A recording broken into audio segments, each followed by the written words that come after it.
ரசாச்சி நல்லா இருக்கியாம்மா? எல்லா காரியமும் தட்டி தட்டி போகுதுன்னு கவலைப்படுதியாமா? கவலைப்படாத. பிள்ளைகளுக்கு கல்யாணமே ஆக மாட்டேங்கன்னு கவலைப்படுதியாமா? வந்து பாக்குறாங்க, போய் தகவல் சொல்றாங்க. அதுக்கப்புறம் எங்க போன் நம்பரையே பிளாக் பண்ணிடுறாங்கன்னு சொல்றியாமா? எல்லாம் நல்லதுக்குன்னே நினைச்சுக்கோ ராசாச்சி. அந்த சம்பந்தம் எல்லாம் உன் பிள்ளைகளுக்கு சரியான சம்பந்தம் இல்லம்மா. அதனாலதான் ஏசப்பாவே அது அனுமதிக்கல. அதான் உண்மை. மனுஷன் தனியா இருக்குது நல்லது இல்லைன்னு சொன்ன ஏசப்பா ஏத்து தொலைய உண்டாக்குவோம்னு சொல்லியிருக்காரு. கவலைப்படாத ராசாச்சி, அவரே உனக்கு நல்ல சம்பந்தத்தை கொண்டு வருவாரு.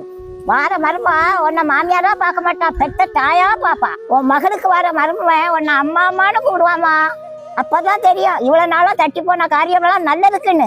ஏசப்பா பிள்ளைகளுக்கு எல்லாமே நல்லதாமா நடக்கும். ஏசப்பா தான் பிள்ளைகளுக்கு ஒரு நாள் தீங்கு செய்ய மாட்டாரு ராசாச்சி. உன் பிள்ளைகளை பத்தி கவலைப்படாத, அவங்க நல்லா இருப்பாங்க. அதை பார்த்து பார்த்து நீ சந்தோஷப்படுவ ராசாச்சி. சந்தோஷத்துல நீ பூமியில கால் விட மாட்டேன்னா பாத்துக்கையே. அப்பேற்பட்ட நல்ல வாழ்க்கையை ஏசப்பா உங்களுக்கு கொடுப்பாருமா, நீ கவலைப்படாத. நீ நல்ல முழங்கால் போட்டு ஜெபம் பண்ணு, எல்லாமே நல்லதா நடக்கும்.